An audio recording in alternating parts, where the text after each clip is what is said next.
Everbaş Çarpel Medya izleyicileri, bu akşam Mehmet Gül'le birlikte dünyayı ağırlıyorum desek herhalde abartmış olmayız. Fransa'dan, İngiltere'den, İsveç'ten konuklarımız var.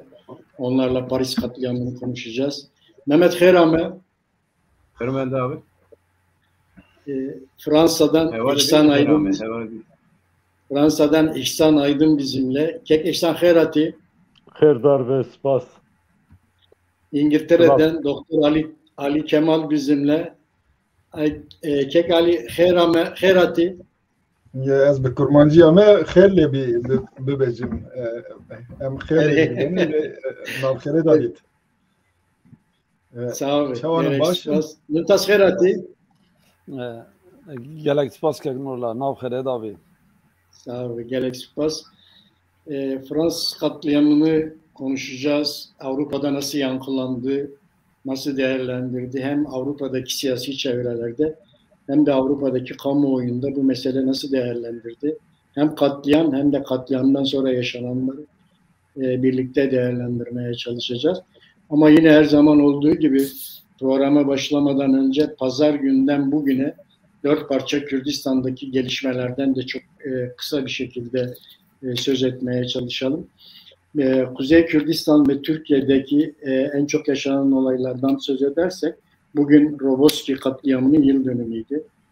Kuzey Kürdistan'da çeşitli etkinliklerle Roboski katliamı anıldı. Yine dün İzmir'de Deniz Poyraz davası vardı. Bu İzmir'de HDP binası basılmıştı. Orada bir kadın katledilmişti. Onun davası vardı. Onun davası sonuçlandı. Sadece katile ceza verildi. Katilin arkasındakiler araştırılmadı. Bu konuda da Kürdistanlı hukukçuların çabaları, baroların bu konunun daha genişletilmesi için çabaları devam ediyor. Yine Kuzey Kürdistan'da bu Gezi davasıyla ilgili Osman Kavala ve 7 arkadaşının aldığı ceza kesinleşti. O kesinleşti. Artık bundan sonrası Yargıtay'a kalmış bir şey. Eğer Yargıtay'da da kesinleşirse cezaları kesinleşmiş olacak. HDP'nin 4-5 Şubat 2023 yılında Demokratik Cumhuriyet Konferansı düzenleyeceği açıklandı. MYK kararı, HDP'nin veya parti meclisi kararı da olabilir. Bu konferansta yerel demokrasi, demokratik cumhuriyet, demokratik ekonomi, demokratik anayasa, demokratik kadın ve kadın toplumsal özgürleşmesi ve demokratik ulus başlıklarının ele alınacağı açıklandı. Rojava'dan biraz söz edersem, Rojava'da Türkiye ve Suriye savunma ve istihbarat başkanları bugün Moskova'da bir görüşme yaptılar. Görüşmenin içeriği açıklanmadı. Ama bugün bir görüşme olduğu açıklandı. Belki bunun arkasından iki ülkenin liderleri de konuşabilirler. Öyle bir yorum var Türkiye'de. Artık yani Esed'le Erdoğan'ın görüşmesinin önü açıldı deniliyor. Ama bu Esed mi Esad mı? Esad. Evet, Esad diyelim. Evet. Yine bir ilginç açıklama daha geldi Suriye'de. Bu SMO var, Suriye Milli Ordusu tarafından yapılan bir açıklama. İlk defa SMO ile IŞİD'le Uluslararası Mücadele Koalisyonu'nun bir toplantı yaptıklarını açıkladılar. Bunu çeşitli kaynaklardan doğrulayamadık ama bu SMO'nun yapmış olduğu bir açıklama, aynı zamanda resim de paylaştılar onunla ilgili. Bu da yeni bir gelişmeydi. İlk defa böyle bir toplantı yapılıyordu. Rojalat'a baktığımızda İran İnsan Hakları Örgütü gösterilerde 476 kişinin yaşamını kaybettiğini açıkladı ve en büyük kayıp da Belucistan ve Kürdistan'da olduğunu açıkladılar. Yine İran'la ilgili İran'da İngiltere bağlantılı 7 kişi tutuklandı. bu tutuklanmaya tepki olarak da İngiltere'de bir muhafazakar parti milletvekili İran'da bulunan İngiliz vatandaşlarının İran'ı terk etmeleri çağrısında bulundu. O konuda herhalde Ali Kemal'de de bilgi varsa onları alabiliriz. Bir de İtalyan hükümeti İran'ı uyardı, infazları durdurun dedi. Bu idam infazlarıyla ilgili infazları durdurun çağrısı yaptı İtalya hükümeti. Güney Kürdistan'da ve Irak'a baktığımızda Irak Cumhurbaşkanı Reşit IŞİD'in en çok zarar gördüğü Musul'u ziyaret etti ve Musul'da yaraların sarılacağı sözünü verdi. Dileriz Musul'da gerçekten bu tahribatlar bir an önce sarılır.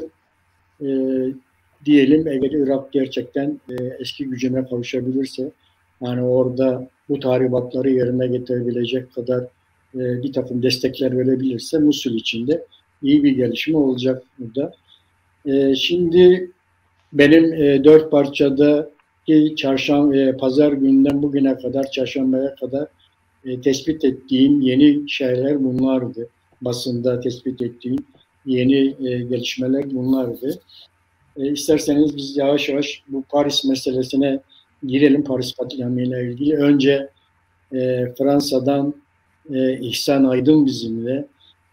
İhsan Aydın'dan gelişmeleri izlersek hem İngiltere hem İsveç hem de Mehmet de bu konuyu daha iyi değerlendirebilirler. Evet Keki İhsan, hem bu olayla ilgili olayda ne oldu ne bitti, o katilin son durumu nedir?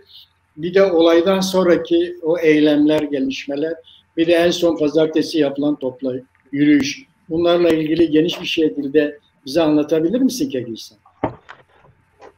Slavkek Nurla, merhaba değerli arkadaşlar, değerli Çarpel Medya izleyicileri.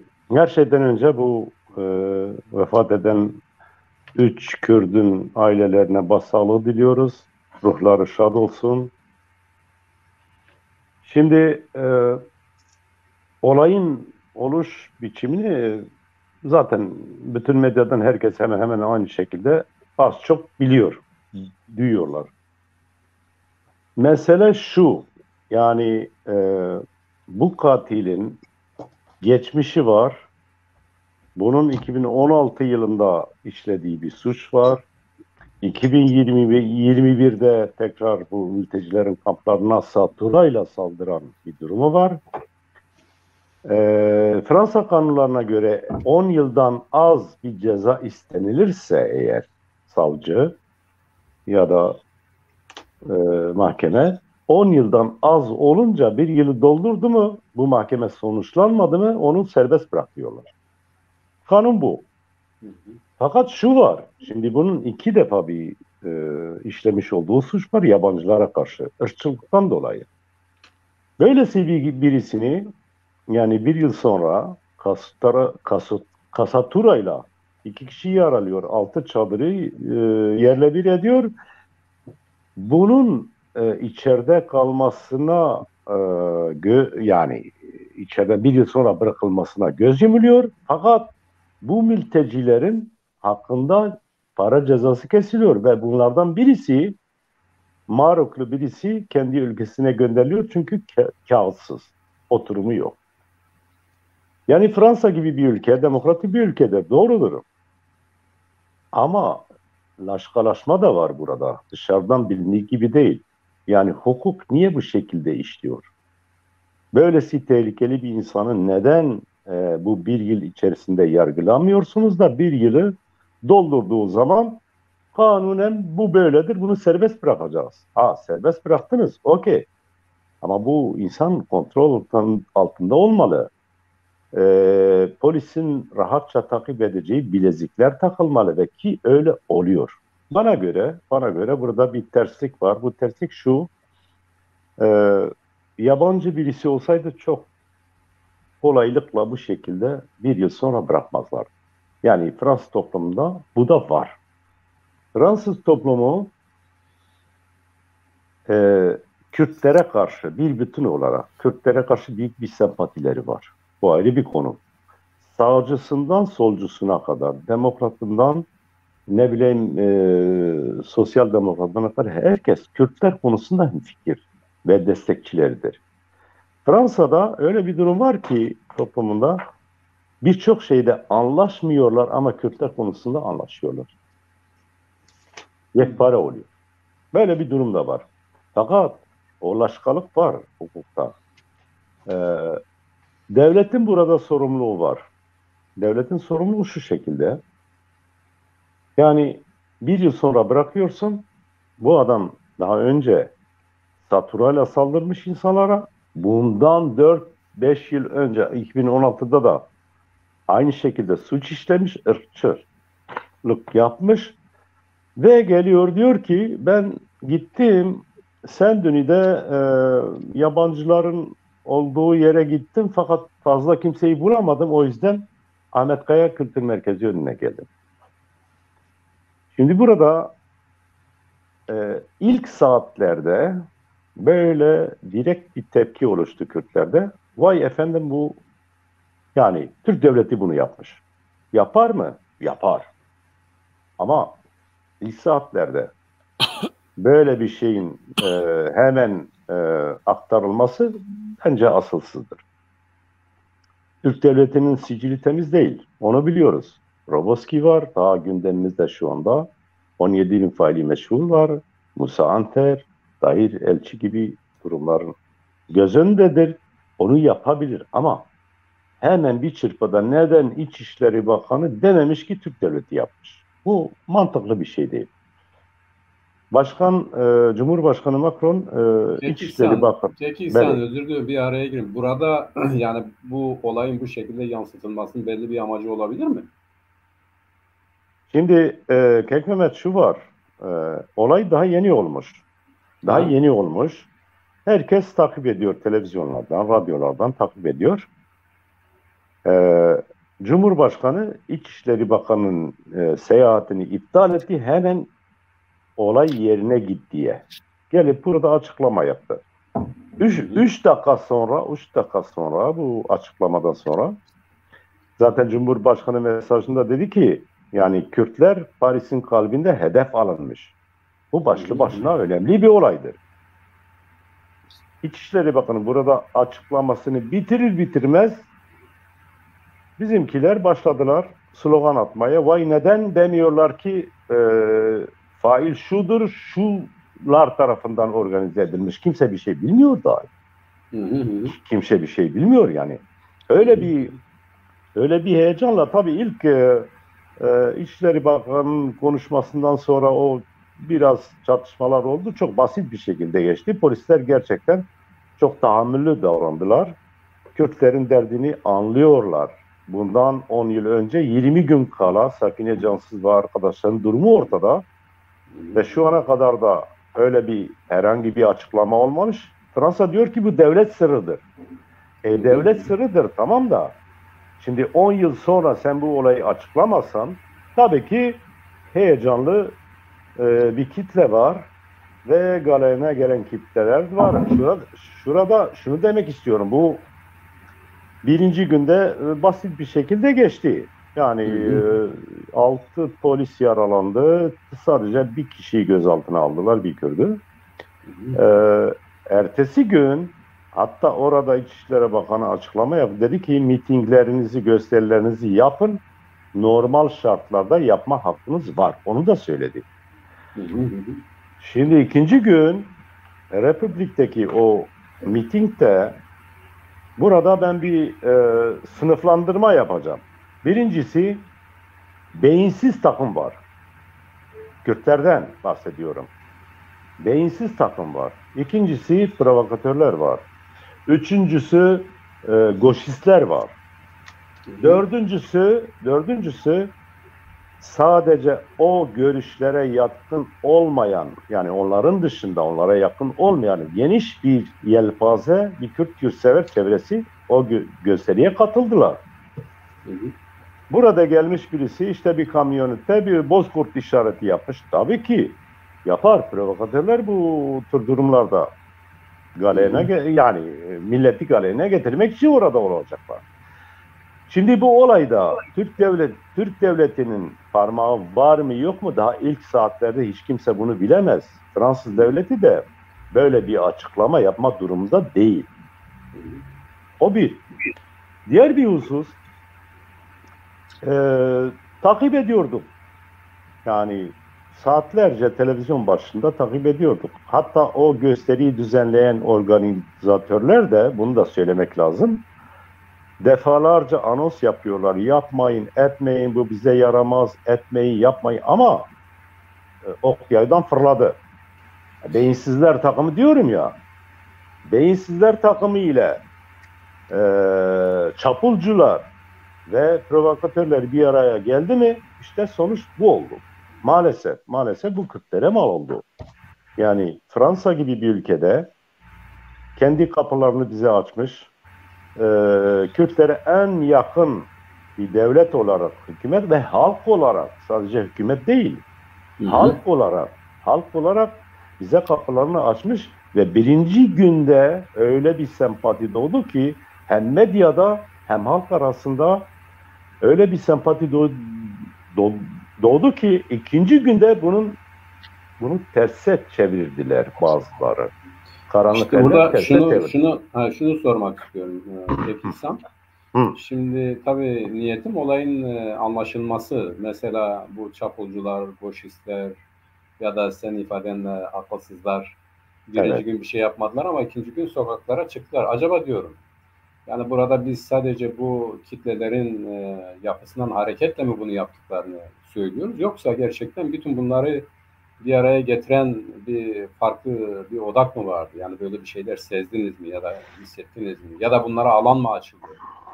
Nedir yani? Dururken nasıl bunlar böyle bir meydan buldular, böyle bir organize şekilde? Mesela olaylara baktığımız zaman organize bir hareket tarzı vardı. Bu acaba gerçekten kendiliğinden ya da bu grupların yapısıyla alakalı bir olay mı, yoksa var mıydı? Yani buna meydan veren işteyse ya da bunları teşvik, tahrik eden birileri var mıydı? Öyle bir izleminiz, gözleminiz var mı?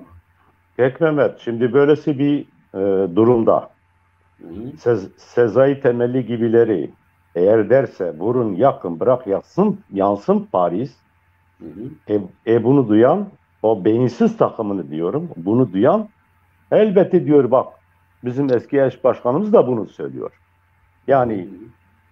Yani ateşe benzinle gitme durumu ortaya çıktı. Hatta şuna inanıyorum, o videolarda eve dönen o beyinsiz takım kendilerine baktıkları zaman bundan pişman olmuş çok kişi var.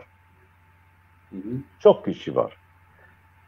Bundan sonraki gün tabii sakin geçti. Pazartesi günü, yani bunlar da farkına vardılar. Yani Pekke ya da Ahmet Kaya Kültür Merkezi çevresi falan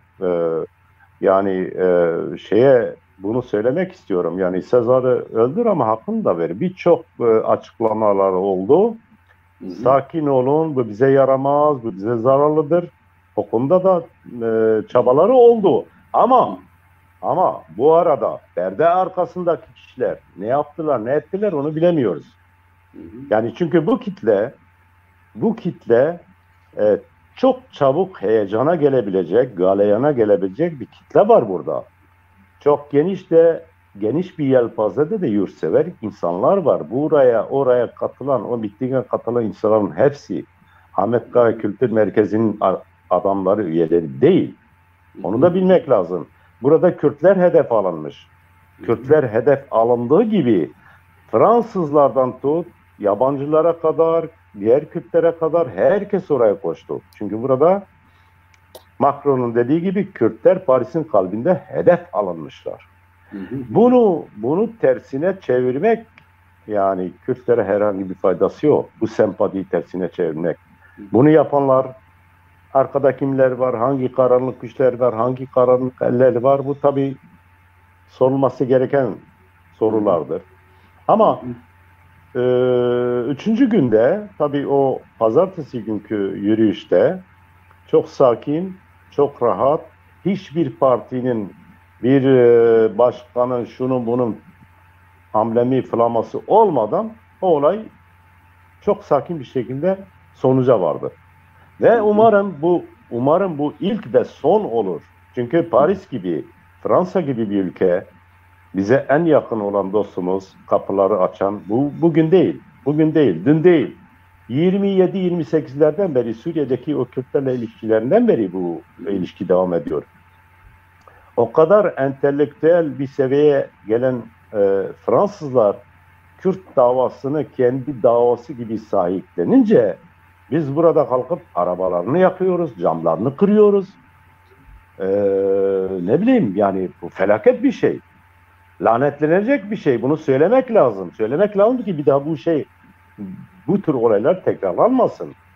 Yani sen kendi gözünü kendi elinle, kendi parmağınla gözünü çıkarıyorsun. Burada 400 bin civarında Kürt var. 400 bin civarında. Tabii ki burada Fransızların yani Fransız devletin sorumluluğu var. Yani o Ahmet Kaya Kültür Merkezi'nin korunması gerekirdi daha önceden. O bir var.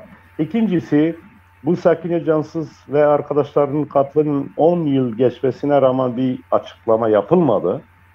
Bu da insanlarda bir tedirginlik yaratıyor. Acaba bu da öyle mi olacak? Hemen direkt Türk Devleti'ni ya MİT'ini sorumlu tutmak o açıdan geliyor. Ama burada bir mantık var. Şimdi savcı el atmış. Polis el atmış. Bir saat sonra nasıl olur da Fransız devleti böyle bir açıklama yaptısı? Bunu beklemek aptallıktır, affedersiniz. Bunu beklemek aptallıktır. Yani mümkün değil. 2 saat, 3 saat içerisinde hadi kalk git ki de ki vallahi Erdoğan yapmış bunu. Olmaz öyle bir şey. Ama Türk devleti buna yatkındır. Olmuş. Biraz önce dediğim gibi olmuş. Ama Kürtlerin burada kendi menfaatlerini ters yüz edip kendilerini terörize ettirmek ya da terör manzarasıyla göstermek Kürtlere herhangi bir faydası olmayacak. Evet. Evet, teşekkürler. Evet, peki İhsan, bir şey sorayım. Bu katil önce bir hastaneye götürüldü falan, sonra herhalde tutuklandı, değil mi? Şimdi tutuklandı. Evet. Bir de şeyi soruyorum. Bu daha önceki 2021'deki saldırıdan dolayı ceza almamış mı ki bırakıldı? Nasıl bırakılıyor bu? Şimdi Köknur, biraz önce söyledin, tekrarlayayım. Burada Fransız kanunlarına göre eğer 10 yıldan az bir ceza talep edilirse 10 yıldan az ve bu mahkeme sonuçlanmamışsa 1 yıldan sonra onun şartlı serbest bırakılması lazım. Yani şartlı. 1 yıl içerisinde sonuçlanmazsa 10 yılın altında cezayla yargılananlar bırakılır. O çerçevede bırakılmış. Evet. Kanun budur. Ama bırakılır. Fakat şartlı bırakılır. Bunun her gün gidip komiseryada herhangi bir karakolda kendisine yakın imza vermesi lazım. Yani ben buradayım, buradan çıkmıyorum. İkincisi, bu silahları nasıl temin etmiş? Bu 12 gündür oradan çıkmış. Bunu kullanan istihbarat teşkilatları var mı, yok mu? Evet. Olabilir. Bunu bilemeyiz. Tabii. Bunların araştırılması gerekiyor. Tabii. Evet. Şey meselesinde. İkinci bir husus, onu da belirteyim. Şimdi Kürtlerin bu tepkisi bir yandan anlaşılır. Çünkü niye? Diyorlar ki neden bunu terörizm olarak sıfatlandırmıyorlar? Doğrudur, o konuda Kürtlerin hakkı var. Niye? Şimdi Fransa'da anti terör kanununda bir değişik yapıldı. Burada bir kişi veya bir grup halkı diyelim masum insanlar öldürürse, kamuyu alt üst ederse, kendi başına da ırkçı düşüncesinden dolayı hareket ederse bu terörizme girer. Irkçı düşüncesinden dolayı. Bu adam diyor ki ben ırkçıyım. Evet. Peki niye diyelim ismi Abdullah ya da Muhammed ya da bilmem şu bu hemen bir eyleme başladı, o zaman hemen terörizm de sıfatlandırıyorlar ki neden bunu anti terör savcısı almıyor da ağır ceza savcısı alıyor? Burada da bir haklı bir tepki var. Onu da bilmek lazım. Evet. Çok teşekkürler. Rica ederim. Anlaşıldı. Yani demek ki Fransız vatandaşı olmanın bir ayrıcalığı var. Öyle gözüküyor. Bana göre şimdi Evet. onu da belirteyim. Fransa en çok bize yakın, en çok Türklere kapıyı açan. Ama bir laşkalaşma var hukukta. Mesela Keknur'la müsaade edersen bir örnek vereyim. İmar kanununda bir arkadaşın durum vardı. İmar kanununda seninle komşun aranızda bir 2 metrelik bir duvar örmen gerekir. Kanun bunu kabul etmiyor. Diyor ki 100 yıl önce mevcut olan bir kanun buna müsaade etmiyor. Niye? Diyor su gelecek, bu duvarın arkasında kalacak. O da diyor ki şimdi bu duvardan öte 4 metre açık bir yol var. O su neden gelsin bu duvarın arkasına saklansın? Diyor haklısın. Tamam haklıyım o zaman. Diyor kanundur. Ya diyor o zaman bu kanunu değiştirin. Şimdi 4 metrelik açık bir yol var. Su niye gelip orada saklansın? Yani öyle durumlar var. Onu demek istedim. Evet. Doğru. Onlar her yerde yaşanıyor. İhsan, hukukla yasa zaman zaman çatışabiliyor. Çünkü Tabii. hukuk yaşayan bir şeydir. Yasa stabil bir şeydir. Hukukla yasa çatıştığı zaman yasaların hukuka uydurulması gerekir. Bu Türkiye'de daha çok yaşanıyor. Tabii. Evet. Türkiye ile mukayese edilmez. Onu da söyleyeyim. Doğru. Onu biz de görüyoruz. Evet. Buradan görüyoruz. Demek ki orada da hala yasayla hukuk arasında bir çatışmanın olduğu da gözüküyor. Ali Kemal, İngiltere'de bu olay nasıl karşılandı? İngiltere siyasetinde, İngiltere basınında, İngiltere'deki entelektüel çevrede ve İngiltere'de yaşayan Kürtler arasında. Bu mesele nasıl yankılandı Ali Kemal? Merhaba. Öncelikle İngiltere'de yani bütün Avrupa'da olduğu gibi baş haberlerden birisini oluşturuyordu. Paris'te işte 3 Kürt'ün öldürülmesi üzerine şiddet eylemleri olarak veriliyordu. Tabii hoş karşılanacak bir durum değil. Görüştüğümüz, bunu duyan insanlar tepki duyuyorlardı. Yani bunu niye yapıyorlar? Yani haklı bir pozisyondayken haksız bir pozisyona geçiyorlar. Kürtler içerisinde de Kürtler işte daha önce Sakine Cansızgil öldürüldüğünden dolayı hemen böyle tezelden bu işin arkasında Türkiye var gibi bir şey var. Algı var. Bu algı daha sonra başka gelişmelerle de tabii besleniyor. Burada bunu protesto etmek amacıyla Kuzey Londra'da, ben kendim güneydeyim, sanıyorum o yürüyüş düzenlenmiş. Orada da bazı olaylar çıkartmak istenmiş ya da öyle yapanlar olmuş ama bu büyümeden polis tarafından engellenmiş. Tabii şimdi Kürt tarafı daha önceden Sakine Cansızgil öldürüldüğünde bunun içerisinde Şarkışlalı, Sivas Şarkışlalı Ömer Güney isimli bir Türk de vardı. Onun bazı derin güçlerle falan ilişkilerin olduğu ile ilgili epey haber yapıldı. O yüzden Kürtlerde herhangi bir şey olduğu zaman bu Türklerin işidir gibi bir algı var, erken algı.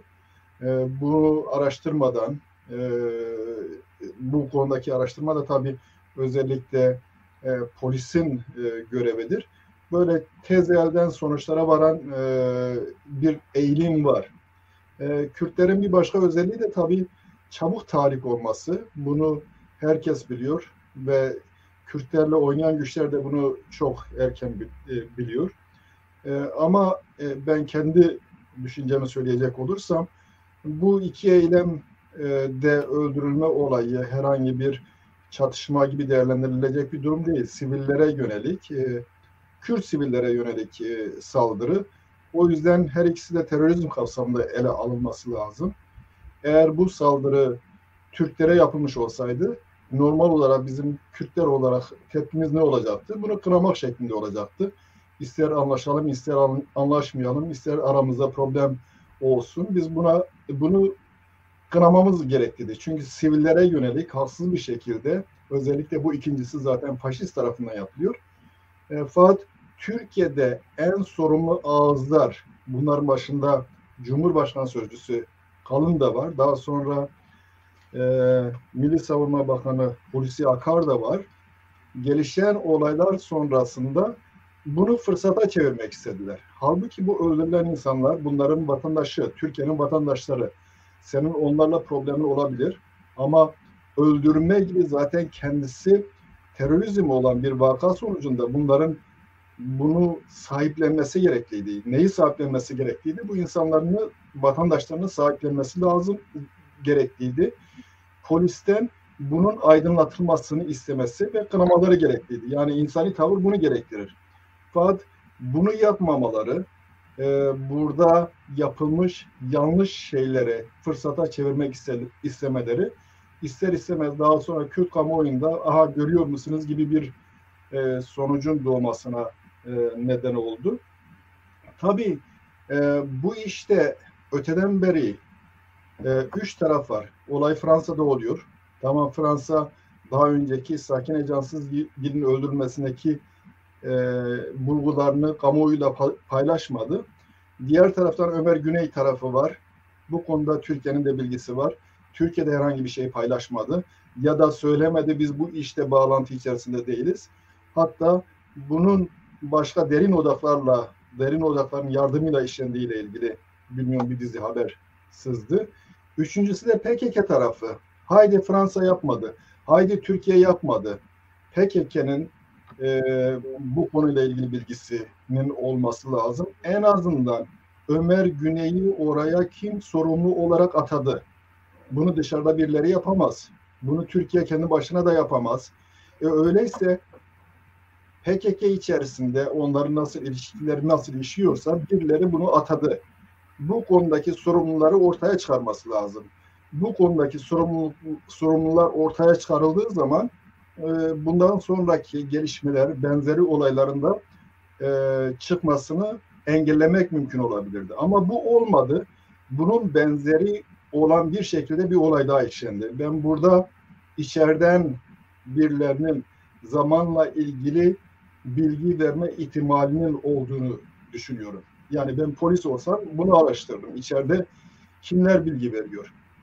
Tabii bu Ömer Güney'in görevlendirilmesi, çünkü basına yansıyor, HDP'nin isminin konulmasıdır, bilmem PYD'dir, şudur budur. Acaba karşılıklı görüşmeler sırasında güven oluşturma tedbirleri kapsamında mı bazı insanlar bazı yerlere yerleştirildi?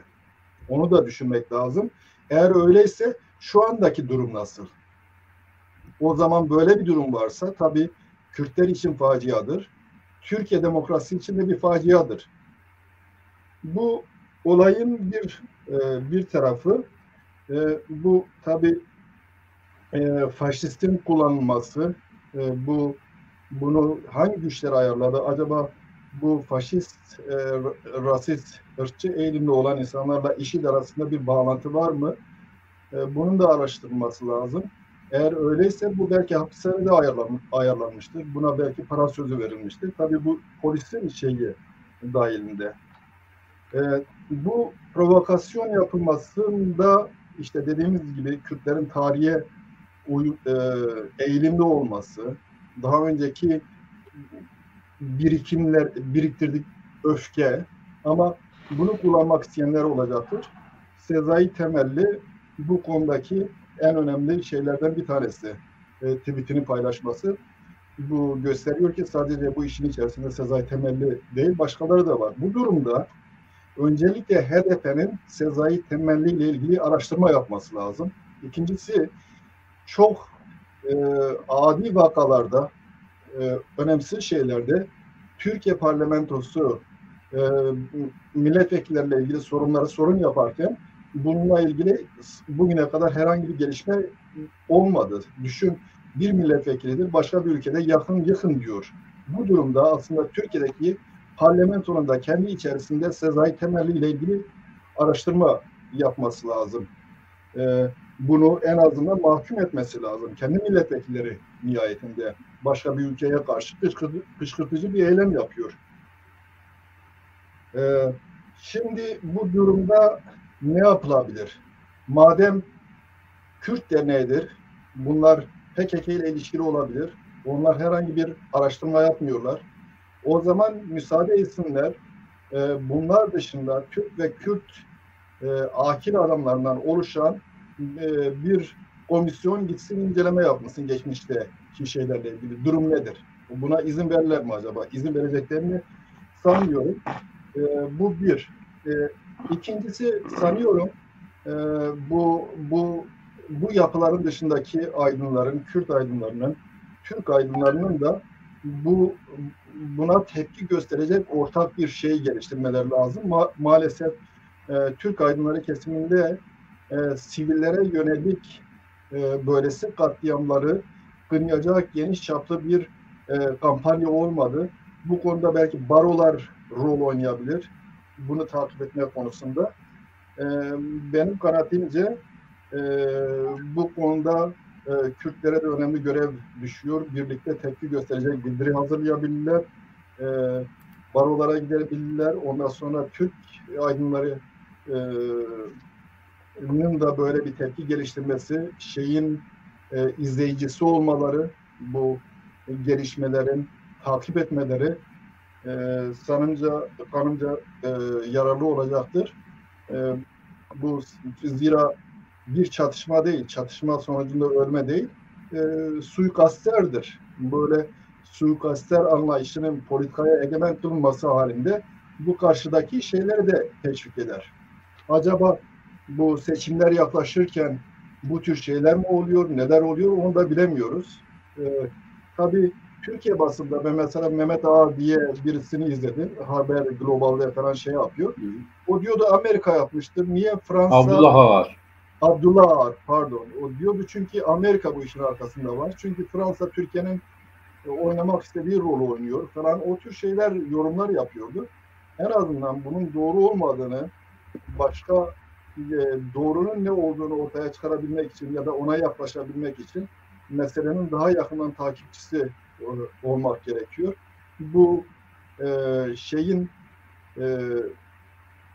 yani hem benzer gelişmelerin önüne geçebilmek için hem de Türk ve Türk siyasetinde ahlaki bir norm yaratabilmek için de sanıyorum son derece önemlidir. Teşekkür ederim. Kemal, küçük bir sorum olacak. Evet. Nurullah abi izninle. Şimdi Buyurun. bu olan biten karşısında İngiltere'de gerek resmi düzeyde gerekse böyle halk düzeyinde ne tip tepkiler oluştu? Olumlu veya olumsuz. Yani şeyin yani bizim oradaki yani Kürt kitlesinin oradaki yürüyüşleri daha çok. Yani bu hadise karşısındaki tepkiler nasıl bir tepki oluşturdu? Kürtlerin tepkileri mi yoksa? Yo. Yani Kürtlerin o yürüyüşü, işte biraz böyle şiddete kaçan o yürüyüşleri vesaire. Tabii onlar onaylanmıyor. Yani Kürtler gözünde, kamuoyunun gözünde şiddet eğilimli insanlar olarak görünüyor. Oraya yansıyan resim önemli. Oradaki resim zaten şeyi veriyor. Sıradan halkın böyle uzun uzadıya meseleleri analiz etme gibi bir lüksü yok. Bir iki resim yetiyor biliyor musun? Onların yargılarının oluşması için. Evet. Peki, teşekkürler. Rica ederim. Evet Nimet, İsveç'te hem İsveç siyasetinde, İsveç kamuoyunda ve İsveç'teki Kürt diasporasında bu olay nasıl yankılandı Nimet? Bir de senin kendi görüşün nedir bu konuyla ilgili? İsveç'te bu olay yani basına yansıdı. Olayın kendisi. Ondan sonra olayın nedeni, yakalayış şekli, yani ondan sonra protestolar, katilin kimliği,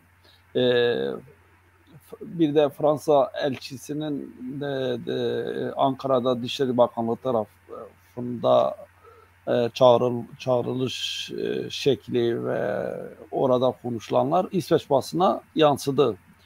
Bildiğiniz gibi yani siz orada müsaade ediyorsunuz, Türkiye karalanıyor, Türkiye aleyhine propagandalar yapılıyor. Yani işte 3 vatandaşımız orada öldürüldü. Olayı irdeleme, olayın peşine düşme, cenazeleri nasıl Türkiye'ye yetiştiririz, götürürüz, o tür şeyler o tür şeyler yerinde daha çok bizi karalıyorsunuz, adımızı geçiyor. O tür demeçler öne çıktı. Fakat yani siyasi çevrelerde diyelim yorum fazla görmedim, yani basında fazla görmedim. Fakat Kürtler arasında tabii olay heyecanla izlenildi. Önce ne oluyor? Fakat tabii katil hemen yakalandığı için ve bir gün sonra katilin kimliği ortaya çıktıktan sonra olayın nedeni anlaşıldı. Fakat katili kim yönlendirdi Kürtlere karşı? O tabii o soru duruyor. Yani yönlendirme var mıdır? Yoksa katil kendisi mi öyle bir topluluk seçti, Kürtleri hedef? Yani yabancıları öldürecek ama niçin Kürtler hedeftir? Hani o tartışılıyor. Yani orada belki bir yönlendirme var. Fakat yani bir konu var. Yani diyelim Türkiye şeyi çok iyi biliyor. Avrupa'daki istihbarat düzeyi, yani diyelim devlet olarak bu tür işte direkt uğraşmıyor da. Ve bunun büyük bir tepkiyle karşılaşacağını da bildiği için yani böylesi örnekler yok geçmişte, yani diyelim böyle elle tutulur örnekler yok. Sakine Cansız olayı var. O da yani kim yaptı, nasıl oldu? Hiçbir taraf şimdiye kadar bir açıklama yapmamış. Ne PKK yapmış, ne devlet yapmış, ne hani Türkiye yapmış, ne de Fransa yapmış. Yani hiçbir açıklama yok. Ve tabii hatırlayacağınız gibi o dönemde nazik bir dönemdi. Bu süreci başlama dönemiydi.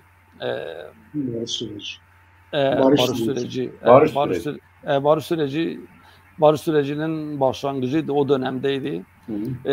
Bu konuda da birçok yani diyelim yorum var, birçok yani diyelim millet şüpheleniyor, yani diyelim şüphesi var, yani acaba kimin parmağı var, niçin öldürüldü? Bu konuda şimdiye kadar bu sırdır, daha açığa çıkmamış. Tek katilin kimliği belli ve katil ölüme mahkum, yani ölecek, yani diyelim tespit edilmiş. Ama sırrın kendisi zaten birilerini işaret etmiyor mu Nimet? Tabii. Yani diyelim ama açıklama yapılmadı bu konuda. Bu konuda taraflar açıklama yapmadılar. Bir taraf dedi ki milyonda bir ihtimaldir dedi bir taraf. Tabii. Yani mesela Fransa devlet sırrı diyor. Yani şimdi şimdi Türkiye zaten acaba devlet sırrı kaç senedir İhsan Fransa'da? Kaç sene sonra açıklandı? Bana Kek Mehmet, biliyorsun o Görünmeyen Hükümet adında bir kitap vardı. SİHA'nın sırları 25 yıl sonra açıklanıyordu. Fransa'nın bilmiyorum. O da öyle. Fransa'nın bakma araya girdim. Şu anda bir nokta daha belirteyim, onu da kusura bakmasın Nimet. Bu ölmeden önce bu Ömer Güney demişti ki avukatına, basına yansıdı. Demişti ki annemi bana getirin, onunla bir görüşeyim, gerçeği anlatacağım. Sadece böyle bir şey çıktı basına. Annesi gitti mi, gördü mü, ne oldu o da belli değil. Ondan sonra dediler işte tümörden falan, şundan bundan öldü gitti. Yani öyle bir durum da vardı. Yani annem gelsin, ben gerçeği anlatacağım diye. Pardon. Tabii o dönemde benim bir anım da var. O zaman bizim PAK'tan önce bir şey vardı.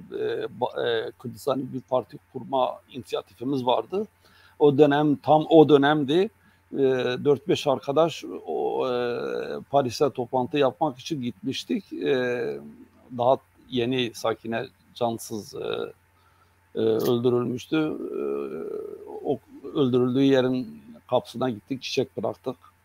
Yani o şeyim de var. Burada onu da analım. Zaten 10 yıl geçti olay üzerinde. Evet. En son Dersim'e gittiğimde de mazarına gitmiştik. Ziyaret etmiştik. Bu olaydan çok bu protestolar konuşuldu Kürt kamuoyunda ve büyük bir tepki gösterildi. Sosyal medyayı belki takip ediyorsunuz, görüyorsunuz. Hani diaspora tümü yani neredeyse bir ağızla olay protesto ettiler. Yani kınadılar. O konuda bir sürü yazı, makale var. Yani olay bir de şey var. Fransa yani Avrupa'da Kürtlerle dayanışma en zor dönemde dayanışma gösteren ülke ve bunu süreklilik açısından da yani diyelim diğer ülkelerin çok önünde. Ve özellikle Fransa'da bu olayın olması ve bu protestoların artık vandalizm noktasına gelmesi milleti rahatsız etti, Kürtleri rahatsız etti. Kürt diasporası çok rahatsız bu konuda. Düşünün yani 36. paralel kararı alınmasında Mitterrand'ların çok büyük bir rolü var. Hani ben mesela Mitterrand'ın bir anısını biliyorum. Yani o filmini gördüm. Aslında onun üzerine bir film yapılmıştı. Kendisi anlatıyor. Diyor ki biz onun için Amerika'da Gorbaçov o dönemde işte İngiltere teacher'dı sanıyorum o dönem. Evet. Bir de Büyük Bush. Bunlar toplantıdayken diyor şimdi Mitterrand diyor ben tam zamanıdır ben propaganda yapayım. Raisa'ya yapacak Gorbaçov'un hanımına Nancy Bush'un hanımına diyor ya bir millet var. Yani ismini işitmiş misiniz? Kürtler. Bunlar böyle sanki bilmiyorlarmış gibi ve belki de bilmiyorlar. Öyle bir edat takıyorlar. Bunu madam hiç şey yapmayın. Ben de bilmiyordum. Yeni öğrendim. Ve Kürtleri onlara anlatmayı ve şu anda yaşadıklarını hani belki onlar da yani kocaları üzerinde baskıları olur ve bu karar alınır o bir de o dönemde İran kapı açmadı. Yani hiçbir dış diplomasya kapısını açmadı ve İran üzeri Kürdistan'a geçmeyi yasakladı. Madam Mitterrand ben geçeceğim dedi. Dediler biz diplomatik sana sağlamıyoruz. Yani kendi riski kendin alacaksın öyle. Yani evet. Devlet güvencesini vermiyoruz. Ona rağmen o dönemde o kar kışta Kürsan Dağları'na İran üzeri arabalarla yardım konvoyuyla Irak sınırına yani Kürsan bölgesine geçti. Yani böyle bir ülke yani ondan sonra diyelim bu DAEŞ meselesinde de özellikle Suriye'de Amerika'dan sonra en fazla çaba gösteren ülke Fransa'dır. Kürdistan'da da yani diyelim büyük bir katkıları oldu ve sürekli bu konuda yani diyelim Avrupa ülkeleriyle kıyaslasan en önde gelen ülke. Böyle bir ülkede sokakları diyelim yani zaten daha ölüm nedenini bilmiyorsun. Nasıl öldürme olayı bilmiyorsun. Böyle sokaklara dağılma ve zaten olay da çabuk oldu. Deşifre oldu. Kimdir? Katilin kimliği ona rağmen sürdürme, arabaları devirme, yani tabii yani millet artık yavaş yavaş PKK ve Kürtler diye ayrımı da yavaş yavaş öğrenecek. Yani öğreniyor da.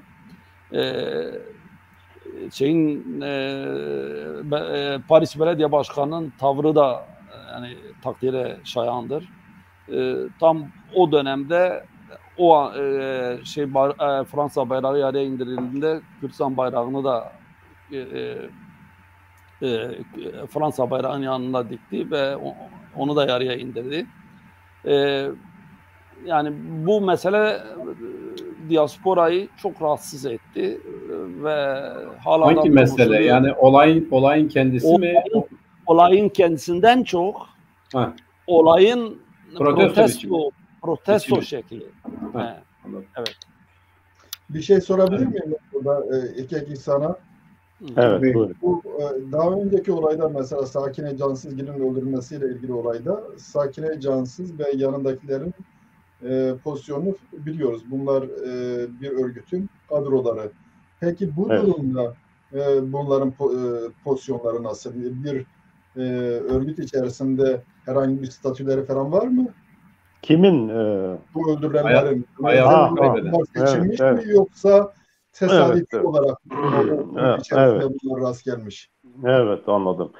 Şimdi Kekali, bu ölenler arasında o bayan Evin bu yıllarca DAEŞ'e karşı savaşmış bir insandır. Tedavi için geldiğini duyduk buraya. Ve bu tesadüfen, bence tesadüfen oradadır. Diğeri o Mir Perver, o sazcıdır. Düğünlerde, konserlerde falan şu bu. Şimdi bu ilk etapta bu evine saldırıyor, bacağından yaralıyor. Ve bu peşinden çıkıyor birkaç basamak o derneğin önünde. Derneğin içine girmemiş bu adam. Derneğin önünde birkaç basamak kalkıyor. Bunu tamamen orada infaz ediyor. Ondan sonra o diğer Mir, o da sazcı. Yani eğer bana göre belki yanılıyorum. Yani eğer o Sakine Cansız olayla ilgili ayrıntılı detaylarla hazırlanmış bir saldırı, bir organizasyon olsaydı bu şekilde olmazdı. Ama şu da var. Böylesi zayıf insanlar, yani babasının da dediği gibi, polisin de dediği gibi böylesi zayıf insanlar istihbarat örgütleri için çok kolay kullanılabilecek insanlardır. Fakat ne kadar 12 günlük bu sürede nasıl böyle bir organizasyon yapıldı, kimler tarafından, cezaevinde kimleri gördü, bu soruşturma aşamasıdır. Yani tahmin ediyoruz, tahminleri söylüyoruz ama ne yazık ki o evin tabii tedavi için gelen birisidir ve yıllarca mücadele eden birisidir. Ben de sen de orada olsaydık belki biz de hedef alınırdık. Ben öyle düşünüyorum. Ama bunun arkasındaki diğer aşama ya da soruşturma neticesinden kimler var, nasıl oluyor onu gerçekten şimdiden söylemek biraz zor. Yani çünkü o hapishanede örgütlenmiştir o zaman. Nasıl? Hapishanede örgütlenmiştir o zaman bu içerideyken. Ya şimdi adam diyor ki ben Kürtlere yöneldim çünkü Kürtler DAEŞ'lileri yakalamışlar, cezaevine atmışlar, öldürmemişler. O yüzden Kürtlerden nefret ediyorum. Bunu söylüyor. Bu tersi tabii. Yani biz onun gibi şiddet uygulamadığımız için, şiddet uygulamadığımız için bizden nefret ediyor. Tabii bize de şiddet uyguluyor adam. Ama bizimkiler de şiddet uygulayan taraf olarak görünüyor. Bu şekilde de başka bir durumla karşı karşıya geliyor. Ya Musa'ya da yaranamıyoruz yani. Bu son dün ve bugün bu Fransızlar özellikle onu da söyleyeyim. Hatta valinin kendisi de ve bir sürü aydın gazeteci falan o cumartesi günkü yani o protestoda görülen o manzarayı ters yüz çevirmek için ya da Kürtlerin lehine çevirmek için bayağı bir çaba içindedirler. Bunu da görmek lazım. Sağ olsunlar. Yani diyorlar bu tür şeyler olur, normaldir. Hatta valinin kendisi de diyor. Yani bu kadar fazla büyütmeyelim diye. Çünkü Fransa toplumu buna alışıktır. Bu grup kırmalara, mitinglere falan alışıktır. Ama umarım artık bizim Kürtler de kafalarını biraz ne bileyim çalıştırsınlar yani. Bu bir defa oldu. Bir günle ertesi gün arasındaki toplumun bize karşı reaksiyonu bambaşkaydı. Gerçekten çok kötüydü. Benim bir sürü arkadaşlarım var Fransızlar. Birinci günde arıyorlar. Başsağlığı diyorlar. İkinci günde soğuk davranıyorlar. Yani bunu görmek lazım. Eğer bu Ahmet Kaya çevresi ya da diğer o çevre ya da bunu yönlendiren kitle bunu bilmeseler o zaman demek ki Kürtlerin menfaatini öne almazlar. O yüzden Fransızlar bize yardımcı oluyorlar ki o ikinci günkü tepki sönsün diye.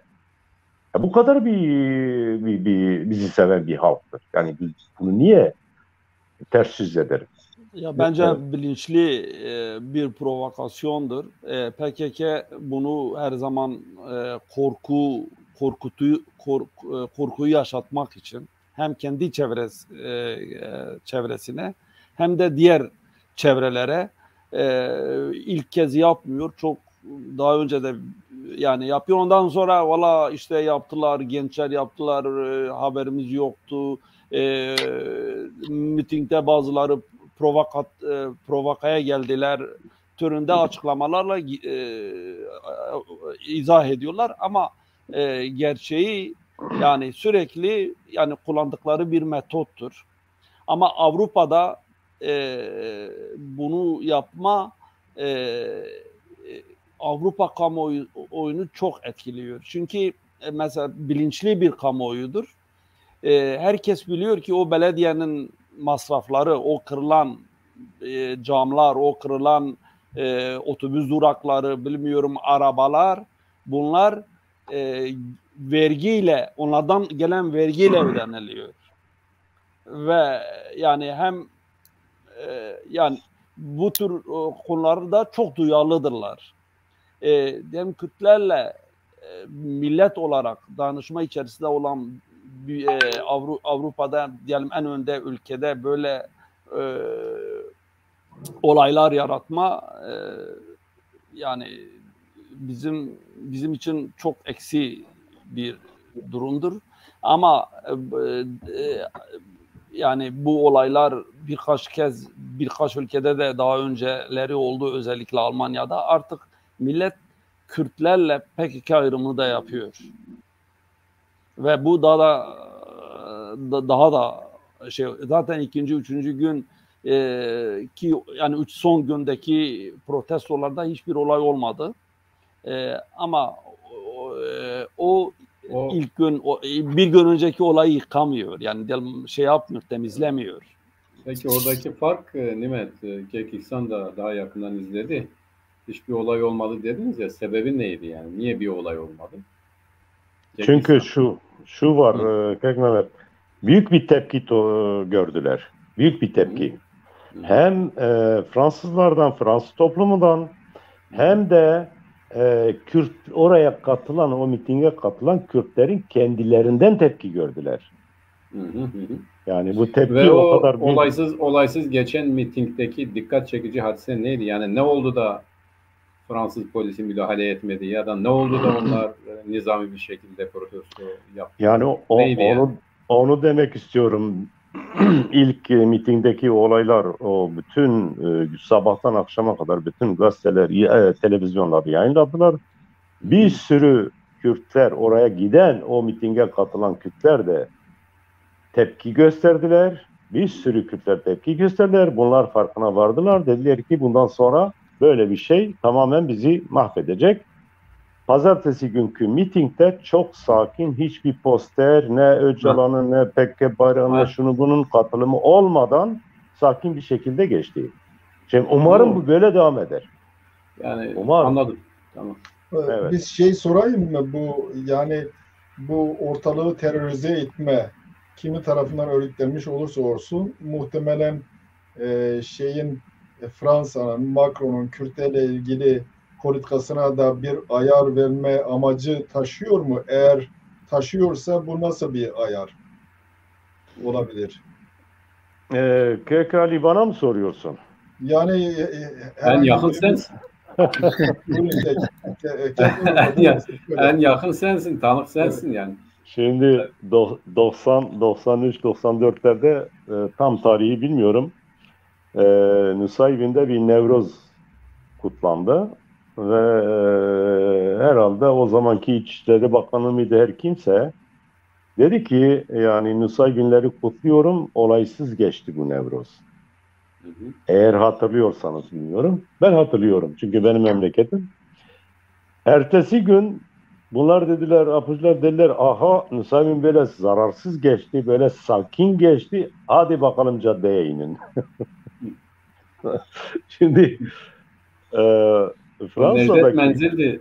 Necdet Menzil miydi? Menzil miydi? Öyle biri vardı, oydu galiba. Öyle biri. Şimdi Fransa'da da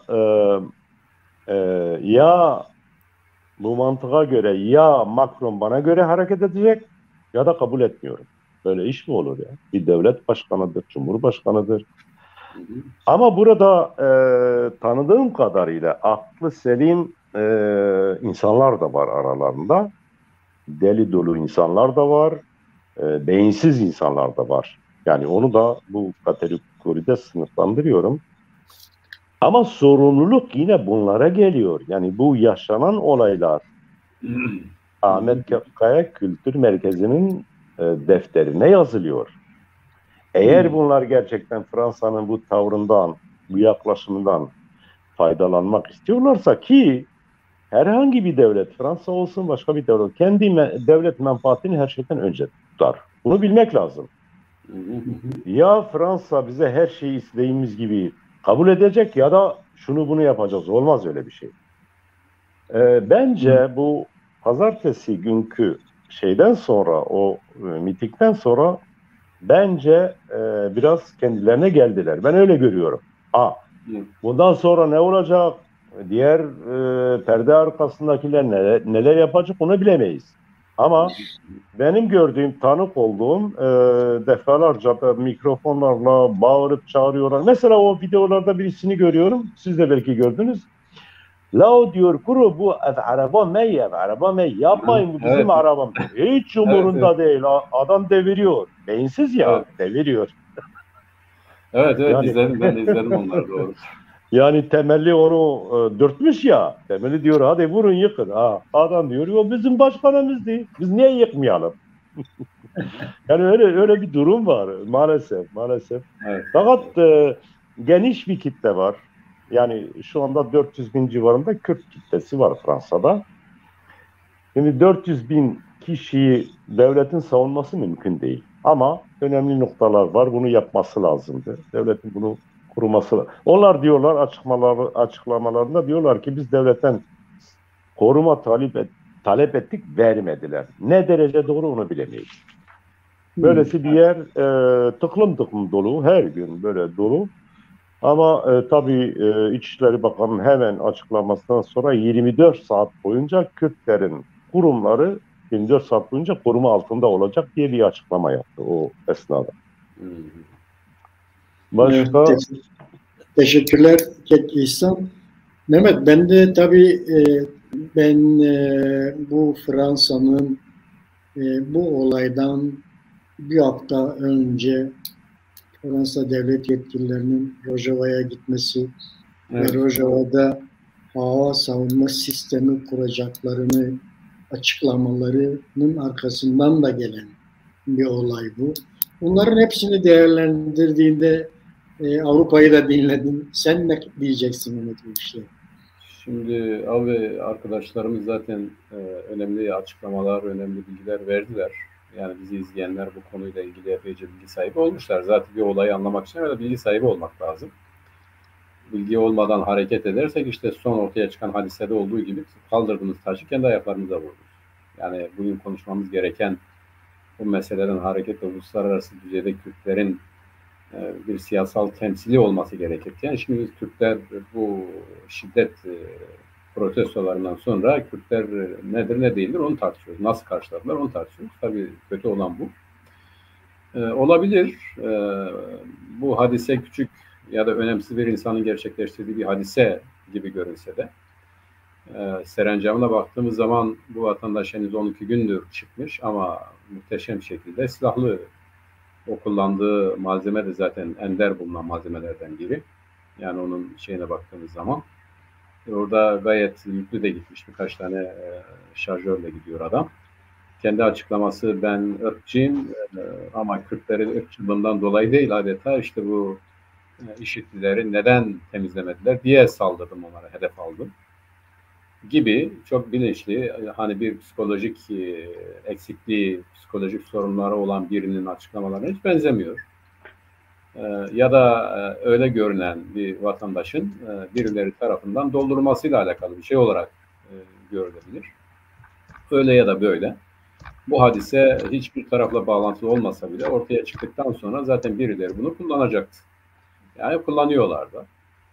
Ne yazık ki bize yönelik olan bu hamlenin, bu saldırının siyasi sonuçları itibariyle en kötü şekilde kim değerlendirdi dersek tabii ki Kürtler diyebiliriz.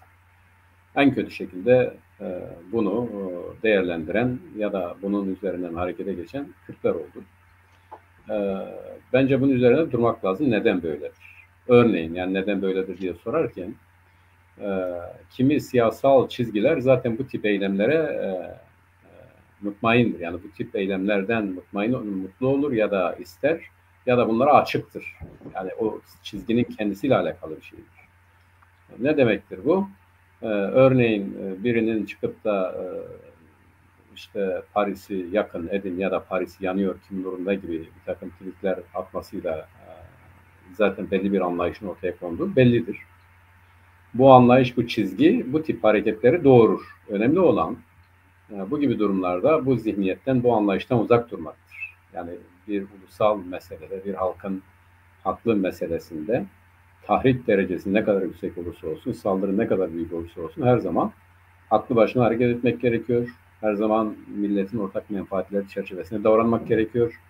Ve bugün Fransa'da olan ne yazık ki bu düzeyde bir davranış biçimi değildir. Bunu evvela tespit etmemiz lazım. Bunun nereden kaynaklandığı sorusu da zaten kendine ortaya çıkıyor. Bu çizginin bu tip olaylara açık olmasıdır. Bu tip olayların sergilenmesine gerçekten de müsait bir anlayış olması itibariyle meydana geliyor. Diyelim ki bizim çevrelerde neden olmuyor? Başka çevrelerde neden olmuyor? Yani bu gibi saldırılar karşısında neden böyle aynı saldırıyı andıran şekilde ortalığa çıkılmıyor? Demek ki bir davranış biçimi, bir mücadele anlayışı biçiminden ileri gelen bir olaydır. Doğru, Kekiksan'ın dediği gibi bu hadisenin meydana geldiği andan itibaren kimileri bunu bir fırsata çevirir. İşte bunlar psikopatlar olabilir, doşistler olabilir ya da işte akılsızlar olabilir.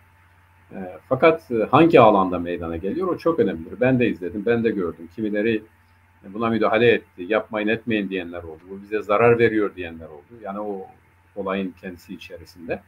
Ama bunlar bir sel içerisinde birilerinin küçük bir direnci gibi kaldı. Yani kitlenin çoğunluğu kendinden geçmiş vurup kırıyordu yani, döküyordu bu ortalığı.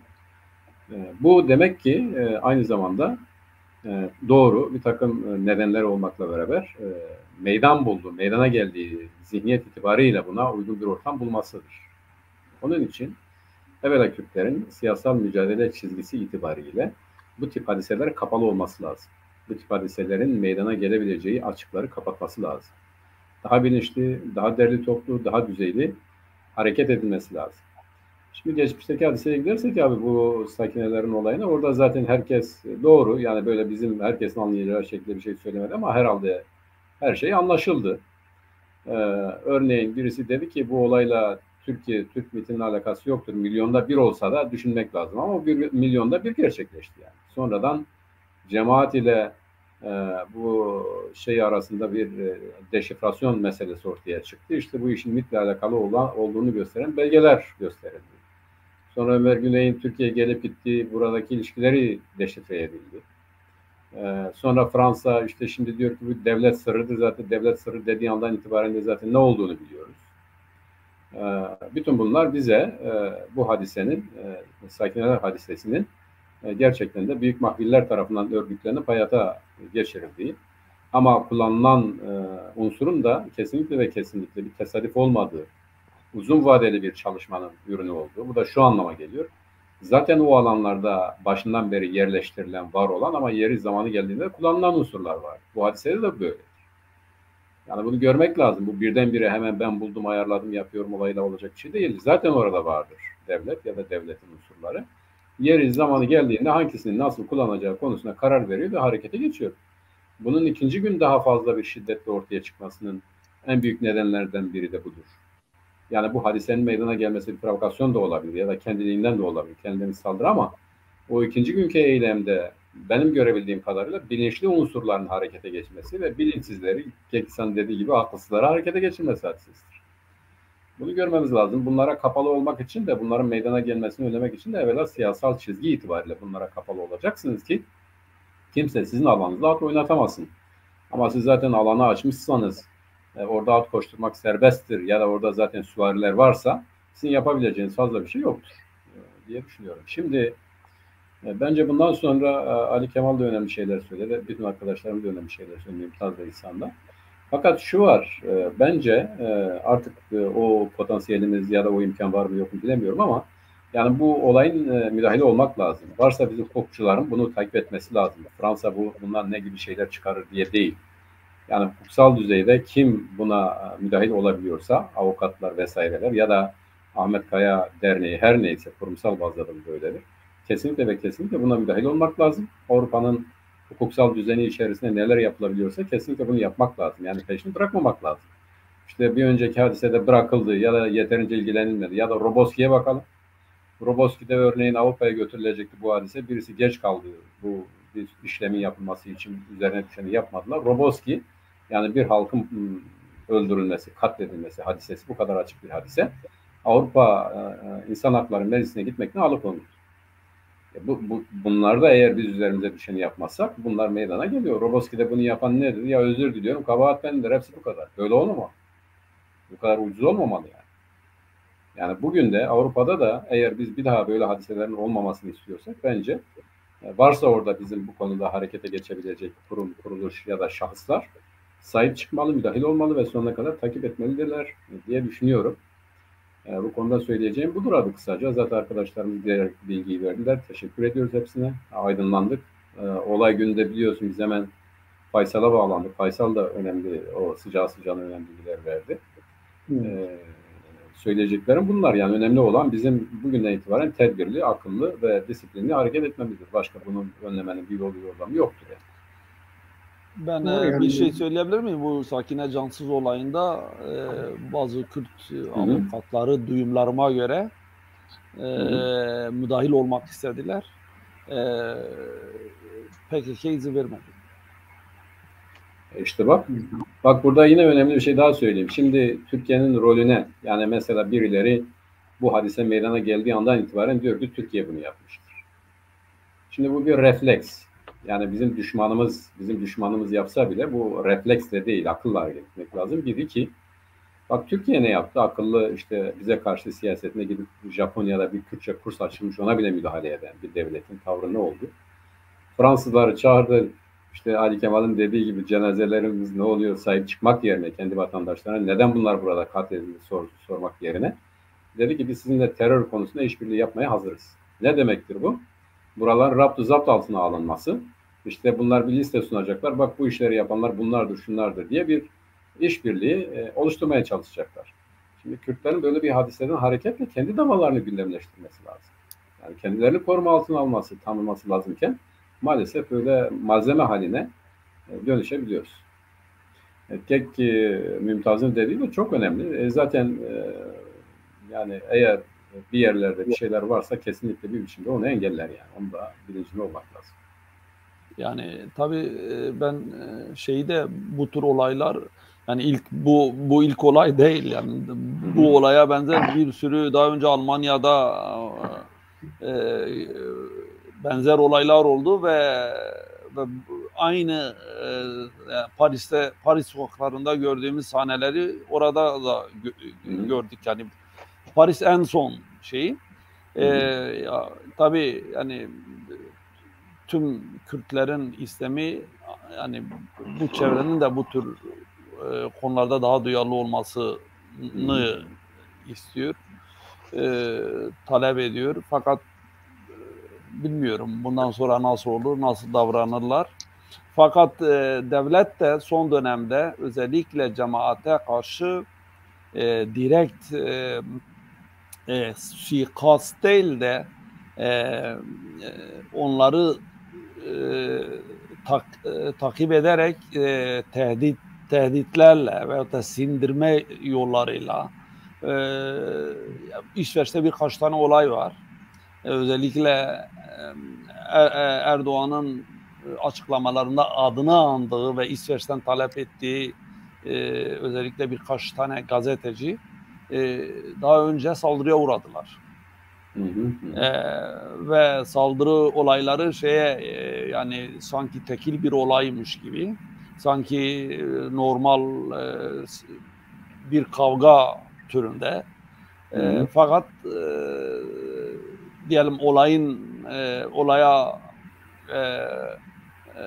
olayın kurbanları açıklamalarında bunun bilinçli ve belli bir dönemden beri sezdiklerini, yani devletin onları takip edeni, onları sindirme yollarını aradığını ve hatta telefonlar yoluyla da tehditler yapıldığını tabii direkt, indirekt yapıyorlar. Yani bu tür olaylar da var.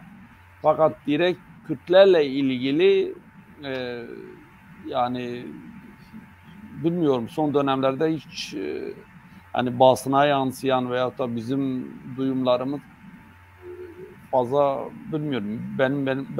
Ben şahsen fazla bir bilgiye sahip değilim bu konuda. Teşekkürler Nimet. Yani burada ortaya çıkıyor ki yani Kürt diasporasının PKK alternatifi bir diaspora, bir örgütlenme oluşturmak zorunda oldukları ortaya çıkıyor. Çünkü oradaki o yapı her zaman bu tür şeyleri Kürtlerin aleyhine, Kürtler haklı olduğu halde Kürtlerin aleyhine bir kampanya haline getirebiliyorlar. Bazen Kürt diasporasının alternatif bir diaspora oluşturması bence burada biraz önemli bir nokta. İkincisi, gerçekten bu bir artık Fransız vatandaşı. Fransızların bu olayı bütün yönleriyle açığa çıkarma sorumlulukları vardır. Çünkü giderek Fransa'da bu işler yoğunlaşıyor. İşte sakinleşensiz olayı, bu olaylar. Niye Fransa'da gerçekleşiyor? Fransa'da başka kimin örgütlenmesi var? Hangi örgütler Fransa'da bu tür eylemleri gerçekleştirebiliyorlar? Veya Fransız devletinin bu konudaki zaafları nelerdir? Neden bu zaafların üzerine gidemiyorlar? Niye bu örgütler her an Fransa'da eylem yapabiliyorlar? Eylem gerçekleştirebiliyorlar?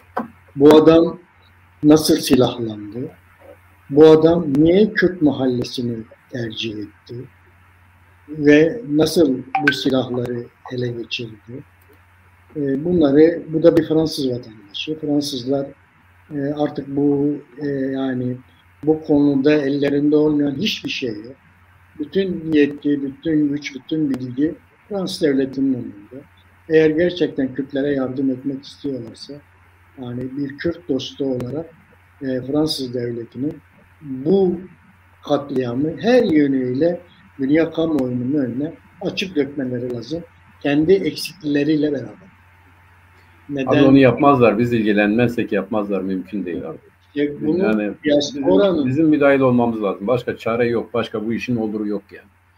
Diasporanın bunu gerçekleştirmesi lazım. Bir de Ali Kemal'in önerisi yerinde bir öneriydi. Biz de burada Kürdistan bölgesi bölge barolarına bu konuda bir uyarı yapacağız. Bölge barolarını Fransız barosuyla ilişkiye kurup oraya müdahil olmaları. Değil mi Ali Kemal? Ben dediğim buydu. Evet. Çok doğru. Çok doğru. Kürdistan bölge barolarının kendi arasında bir birliği var.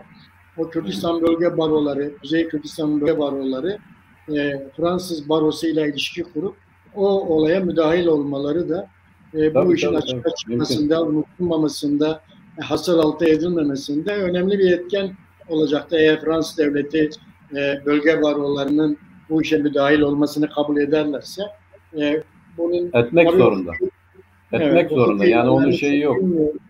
Evet. Bir diaspora ile ilgili bir şey söyleyebilir miyim? Yani ben birkaç sefer programda da ele aldım. Bu diasporada eğer her parça özerk olmazsa o zaman bu diaspora hikayesi bütün parçaların ayağını bağlamak anlamına gelecek.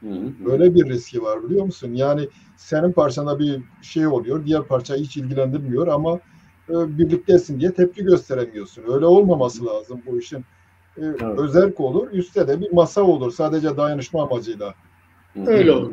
Evet. Doğru. Öyle olması gerekiyor. Öyle olması gerekiyor. Öbür türlü zaten mümkün değil. Yani uluslararası bir şey kurmak çok kolay değil. Yani o konularda inisiyatif de sizde, doğrusu nedir o konuda siz daha işin içerisinde siz bir şey diyemiyoruz. Yani diyeceğim tek şey vallahi siz daha iyi bilirsiniz. Vallahi bilmiyorum 2 tane diaspora var ben anlamadım. Üçüncüsü de yolda. Bir de hiç yani bir de o kanallarda olmayan örgütler de var her ülkede. Evet. Fakat şey var yani şeyi görmek gerekir. Diaspora denildiğinde bir de göçmen dernekleri var, diaspora var. Evet. Biz daha çok yani diyelim tarihimiz fazla eski değil. Biz hala dernek göçmen derneklerinden diasporaya geçmemişiz. Biz hala kendimizi ya güneyde ya kuzeyde ya onlarla tarif ediyoruz ve ama sanıyorum 50 yıl sonra diaspora Avrupa Kürtleri olacak ve oluşuyor da yani evet, diyelim fazla Paris'te, uzun değil mi 50 sene çok değil mi? Nasıl direneceğiz? Ya 3. 4. kuşak olur yani öyledir. Diyelim 1. kuşak zaten biz oradan gelmişiz hala kendimizi orayla tanımlıyoruz. Orayla yaşıyoruz. Ama bizim çocuklarımız, bizim torunlarımız Avrupalı olur ama kökenleri itibariyle diaspora olur. İşte o normal etkili bir diaspora olacak. Yani Kürdistan yani gerçi biz İsveç'te bu konuda biraz farklı davrandık bu Kürt Federasyonu'yla. Gerçekten biz İsveç Kürtleri olduk. Yani diyelim kuzeyli, güneyli hepsini birleştirdik beraber. Fakat o da yavaş yavaş gerçekten zayıflıyor ve hatta yani birkaç el işin içine girmiş. Yani hayır yaparken günah işliyorlar. Bilmiyorum. Yani bu konuda da yani bu ayrı bir tartışma. Bence evet, bu ayrı bir panel konusu. Doğru. Fakat yani diyelim mesela Fransa'da biz bahsediyoruz. Hani kırdılar hani o gösterilerde fakat bunlar genellikle yeni gelen belki oturma izni de olmayan hatta bazen belki de siz böyle yaparsanız sizi artık geri göndermezler. Biliyorlar artık siz suç işlemişsiniz. Oturma izni verirler. Belki öylece de kandırılıyor da. Yani veya da öyle bir aralarında öyle bir şey söylem yayıyorlar. Fakat onun dışında yani Fransa üniversitelerinde bir sürü Kürt hoca var. Yani diyelim profesörlük düzeyinde, doçentlik düzeyinde aydınlar var, yazarlar var ve hatta yani diasporada Avrupa partileri her ülkenin yani başat partilerinin içerisinde yönetici kadrolar var, milletvekilleri var, belediye başkanları var, meclis üyeleri var. Yani gerçek diaspora budur. Gün onların günü Nimet. Yani onlar kalksınlar bir şeyler yapsınlar yani artık öyle diyelim. Ne diyelim? Zaten en çok yakaran da onlar. Yani bu olaydan en çok üzülenler de onlar. Tabii. Evet, yavaş yavaş programın sonuna geliyoruz. Tam böyle herkesten bir son sözlerini alalım ve ne yapılabilir önerisiyle birlikte son sözlerini alalım. Evet, Keke İhsan, hem son sözlerimizi hem de ne yapılabilir kısaca. Evet, şimdi son bir bilgi açısından söyleyeyim. Bu dün yakalanan o mitingde yakalananlardan 11 kişi vardı. Bunların 11'isi de serbest bırakıldı. Onu da belirteyim. O bir. İkincisi bu William adındaki kişi demiş ki polis sormuş sen bu silahı nereden buldun? Demiş ki bir arkadaşım verdi bana. Bu arkadaşın nerede diyor 4 yıl önce ölmüş. 4 yıl o silahı nerede saklamış acaba? Evde mi saklamış? Şimdi bu baskın yapıldığı zaman yani bu mültecilere saldırı yaptığı zaman şimdi gidip bunun evini aramıyorlar, ilişkisini sormuyorlar. Bu silah nerede? Bir yıl cezaevinde kalıyor. Geliyor bu silahı alıyor ve ondan sonra diyor ki benim 4 yıl önce ölen bir arkadaşım bana veriyor. O bilgi açısından size söyledim bunu. Akıllı bir deli ama yani. Akıllı bir deliymiş. Akıllı bir deli. Ama bunun arkasında daha neler var şu anda bilemeyiz gerçekten. Soru işaretleri çok. Şimdi yapılması yani Göknur'ların sorusuna cevaben söylediklerimizi söyledik, söyleyeceğiz. Bundan sonra da bu tür Kürtlerin menfaatini tesis edecek, devirecek eylemlere karşı sessiz kalmamamız lazım. Direkt, en direkt, bütün toplum, bütün gördüklerimizden herkese de bunu bildirmemiz lazım. Söylememiz lazım, lanetlememiz lazım. Diğer bir husus, Ali Kemal söyledi ve şimdi burada diyelim öyle bir öneri geldi. Yani Diyarbakır ya da diyelim Kürdistan'daki barolardan Paris barosuyla bir irtibat kurulsun. Güzel bir fikir. Burada da bir sürü Kürt avukatları var. Onları da yani bu öneriyi kendim onlara da götüreceğim. Yani bu işe müdahil olsunlar. Şimdi normalinde diğer avukatlar da yani katılabilirler böyle bir davaya, el atabilirler. Hatta bu katledilen kişilerin aileleri bile kendi başlarına, avukatın yanında da kendi başlarına müdahil olma hakları vardır. Evet. Ama bu çevre müsaade eder mi etmez mi, bu avukatlar eder mi ya da bunların tuttuğu avukatlar onu bilemeyiz. Mümtaz güzel bir noktaya parmak bastı. Biz kendi açımızdan gerekeni yapmak zorundayız. Çünkü bu sadece bir çevreyi değil, Kürtleri hedef alan bir saldırıdır. Doğru. Bir bütün olarak Kürtleri hedef alan. Düşünceleri, fikirleri ne olursa olsun biz kendi malımız gibi buna ya da davamız gibi buna bakmamız lazım. O çerçevede bir takım girişimlerde bulunuruz. Nereye varacak onu bileyim. Artık ülkedeki barolardan da öyle bir girişim olursa gerçekten iyi bir şey olur. Sağ olun. Evet. Evet, Kekali Kemal son sözlerinizi ve başka önerileriniz varsa alalım. Yani ben meseleyi şu şekilde iki kategoriye ayırma yanlısıyım. Birincisi bu öldürme olayının amaçları var. İkincisi de öldürme olaylarından sonra gelişmelerin yol açtığı amaçlar var. İki ayrı şey. İlki muhtemelen korku yaymak olabilir. Diğeri de tabii biz bilemiyoruz. PKK içindeki dengelere belki de ayar verme olabilir. Bu işin bir boyutu. İkincisi bu işlerin zivanadan çıkıp da çevreyi yakıp yıkmaya varması bu bilinçli bir eylemdir. Bu Kürtlere yönelik değil, daha çok Fransa'nın politikalarına yöneliktir. Fransa'nın Kürt duyarlılığıyla ilgili politikalarına ayar verme amacı taşıyor. Ve bu işte de maalesef Kürtler kullanılmıştır. Kürtler bu işin aracı olmuşlardır. Bunu özellikle gündemleştirip kime hizmet ediyorsunuz sorusunu sürekli sormak lazım.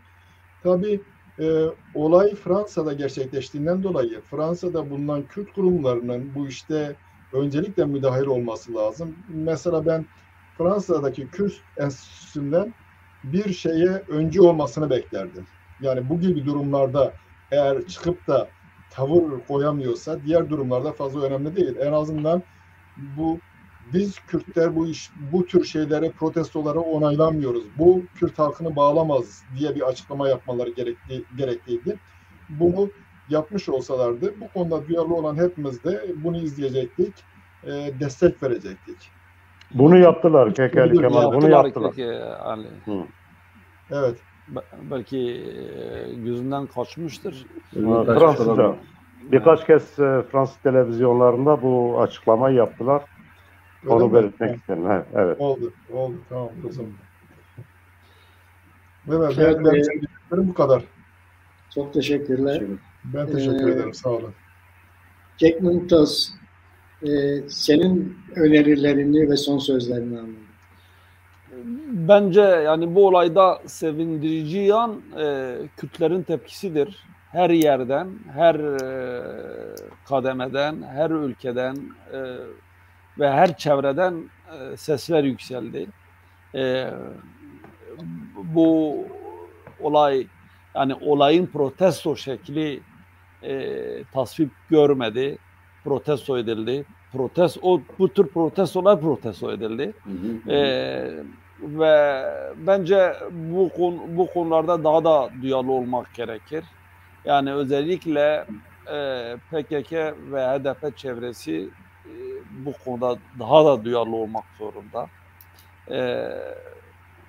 Ve yani bu konuda yani soruşturma açmaları gerekir. Eğer gerçekten tasvip etmiyorlarsa. Ben olsam ben Sezai'den sorarım yani niçin yansın? Yani niçin böyle bir olay Türkiye'de olurken tepki göstermiyorsunuz? Niçin İstanbul'u yakın demiyorsunuz? İzmir'i yakın. Hani o İzmir'deki HDP binasında kadın öldürüldü. Niçin o zaman yakmıyordunuz da Paris yansın? Yani bence bu konunun üzerinde çok durmak gerekir.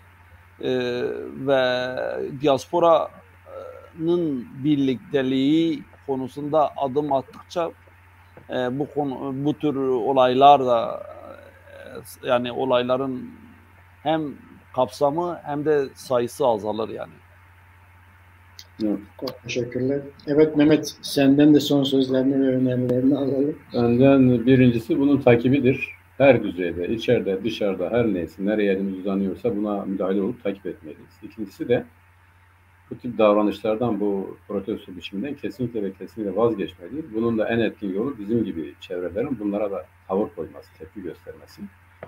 Kekistan'ın o pazartesi günkü yürüyüşün düzenli geçmesinin şeyini anlatırken öne çıkarılması gereken şudur. Bak dedi ki orada dedi ne herhangi bir parti, ne kişi, şahıs vesaire dedi flaması, bayrağı, posteri yoktu ve hiçbir hadise de çıkmadı. Avrupa'da zaten yasaklanmış bir şey vardır ama siz onu da yasak değilmiş gibi yaparak bu tip şeyleri yaparsanız bir biçimde bir karşı karşıya geliyorsunuz yani bu açık bir şeydir. Onun için her olaya göre bir protesto biçimi vardır. Bu bizim mağdur olduğumuz, bize yönelik saldırıdan hareketle protesto barışçıl olmalı, geniş olmalı, kamuoyu uyandırmalı. Ali Kemal'in dediği gibi birilerinin siyasetine alet olmamalıyız yani. Biz kendi siyasetimizi orada amacımızı öne çıkaracak şekilde davranmalıyız. Benim söyleyeceğim bunu da kesinlikle bir sonuç olarak aklımızın bir kenarına koymalı ve bundan sonraki hadiselerde kesinlikle böyle hareket etmeliyiz diye düşünüyorum abi. Teşekkür ederim. Teşekkür ederim. Ben de yani buradan her ülkedeki diasporanın çıkaracağı dersler olmalı bence. Yani bizim için iyi bir deneyimdi, iyi bir ders çıkarmamız gerekiyor. Bundan önce onu söyleyeyim. Sonra biz Çarpel Medya ailesi ve siyasetin gündemi programı olarak ve bugünkü konuklarımız olarak bu 3 Kürt'ün de Allah'tan rahmet diliyoruz. Bu Kürt ailelerine sabır ve başsağlığı diliyoruz. Dileriz ki bu tür olaylar daha fazla yaşanmaz. Özellikle Fransa bu konuda çok daha duyarlı hale gelir. Bu tür olayların bir daha Fransa'da yaşanmaması için gerekli önlemleri alır. Diğer Avrupa ülkeleri de bu konuda gerekli önlemler alırlar. Bu anlamda evet sevgili Çarpı Medya izleyicileri, bir siyasetin gündemi programının daha sonuna geldik. Pazar günü yeni yıl olduğu için program yapmayacağız. Ama çarşamba günü saat 22'de yine yeni konu ve konuklarla karşınızda olacağız. Herkese şevvaş diyelim. Şevvaş Ali Kemal. Şevvaş Mümtaz. Şevvaş Keke İhsan. Şevvaş Keke. Şevvaş ve Tevara. Şevvaş Mehmet. Şevvaş abi. Şevvaş Çakın. Gelek spas buna ku me davet kiriye. Spas. Bence spas. Sağ olun. Sağ olun. Başı var ve